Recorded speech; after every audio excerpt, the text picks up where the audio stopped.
que é a autodisciplina?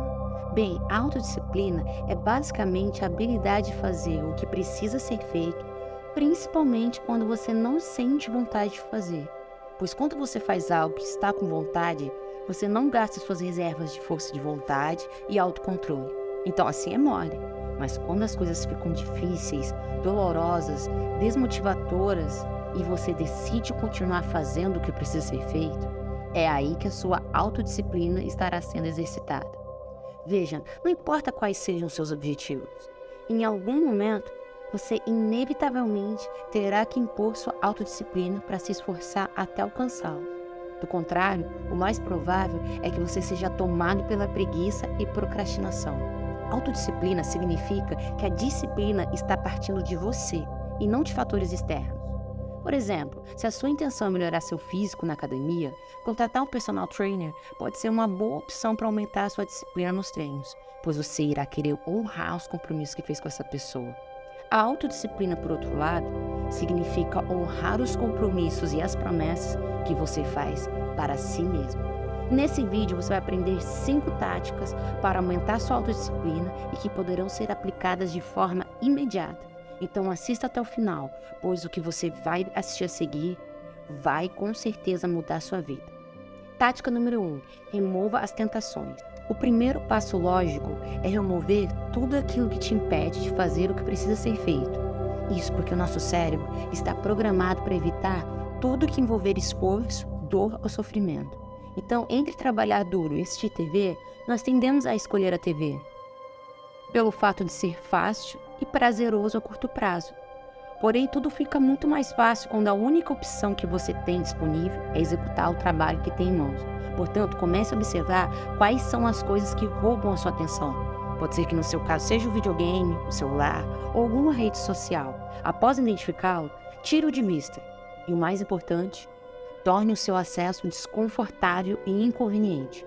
Por exemplo, se você trabalha em casa e o seu escritório fica a 1 metro de distância do sofá, fica muito fácil querer fazer uma pausa teoricamente rápida e acabar passando o resto do dia afundado no sofá, comendo besteira e assistindo coisas fúteis.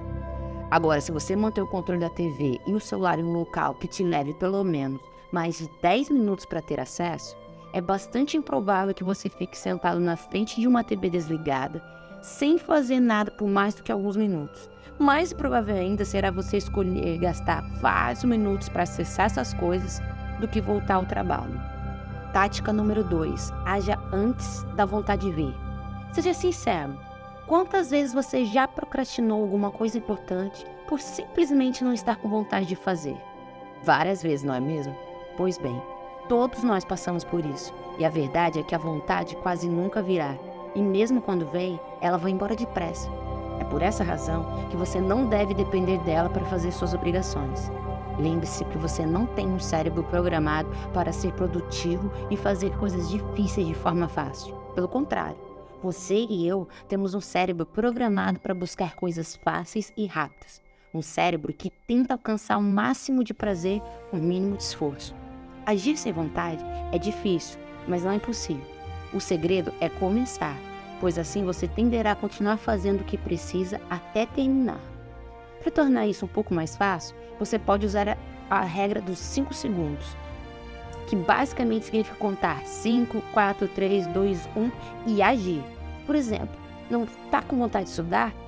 Conte de 5 a 1 e se comprometa a pelo menos pegar a caneta e abrir o caderno. Não está com vontade de treinar? Conte de 5 a 1 e se comprometa a pelo menos trocar de roupa e calçar tênis. É difícil se convencer de começar algo e ir até o final. Então use isso como um mecanismo que te obriga a pelo menos começar, pois depois disso é muito provável que continue até o final. Tática número 3. Estabeleça metas, mas foque no processo. A sabedoria popular afirma que a melhor forma de alcançar algo que desejamos na vida é estabelecer metas específicas e realistas. Isso com certeza funcionou e funciona para várias pessoas, mas para outras não. O motivo disso é que simplesmente ter um destino claro não é o suficiente para que continuemos fazendo as pequenas ações diárias que são necessárias para se chegar lá. O resultado disso é a perda do foco e logo em seguida a procrastinação. Segundo James Clear, que é o autor do livro Hábitos Atômicos, você precisa focar no processo e não no destino. A razão disso é que a maioria dos resultados que obtemos tem pouco a ver com as metas que estabelecemos e muito a ver com os sistemas que seguimos. Por exemplo, se você é um treinador, sua meta pode ser vencer o campeonato. Já o seu sistema é a maneira como recruta jogadores, como gerencia seus assistentes técnicos e como conduz os treinamentos. Se você é um empresário, sua meta pode ser construir um negócio de $1 milhão. Já o seu sistema é a maneira como você testa ideias de produtos, como contrata funcionários e como executa campanhas de marketing. Se você é um músico, sua meta pode ser compor uma nova peça. Já o seu sistema tem a ver com a frequência que você pratica, como você analisa e enfrenta medidas diferentes e com qual método você utiliza para receber feedback do seu instrutor. Agindo dessa forma, mesmo ignorando a meta, você ainda atingirá seu objetivo. É claro, se estiver se concentrando nas ações que fazem parte do processo. Quando você tem um entendimento claro das coisas que precisa fazer para alcançar sua meta final, sua autodisciplina é retroalimentada pelo feedback positivo, causado pela conclusão dessas pequenas ações diárias. O que não acontece com a meta final, cujo único feedback positivo só vem com a realização da mesma. Tática número 4. Construa uma rotina produtiva e de forma progressiva. Todas as pessoas que atingiram grandes patamares um dia começaram pequenas, então esteja ciente de que nenhuma mudança significativa acontece de forma instantânea. No fundo você sabe disso, mas esquece de se lembrar desse fato quando o caminho fica desgastante. É incontável o número de histórias parecidas quando se trata de iniciar um novo estilo de vida, como por exemplo, começar a se exercitar. A história sempre se repete. Elas começam uma rotina de exercício e logo nos primeiros dias já são atingidas por uma imensa onda de dificuldades. O corpo dói, aparece falta de tempo e cada dia parece ser pior que o outro. O resultado não vem e aí bate a frustração. Muitos nesses momentos acabam desistindo. Mas aqueles que passarem pelo aquele que é o vale do desapontamento começarão a notar benefícios surpreendentes de suas vidas. A energia aumenta, o humor melhora, o corpo começa a mudar e as pessoas começam a elogiar. Você já deve ter ouvido diversas histórias assim, mas eu estou repetindo mais uma para você, para que se lembre de uma coisa. Só vai colher aquele que suporta o processo do plantio. O plantio está na rotina diária, portanto você precisa estabelecer rotinas produtivas e ser implacável na execução delas. Com o tempo, você pode evoluir sua rotina para uma cada vez mais desafiadora.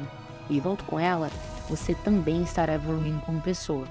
Uma boa ideia que você pode adotar é começar identificando as áreas que você precisa melhorar.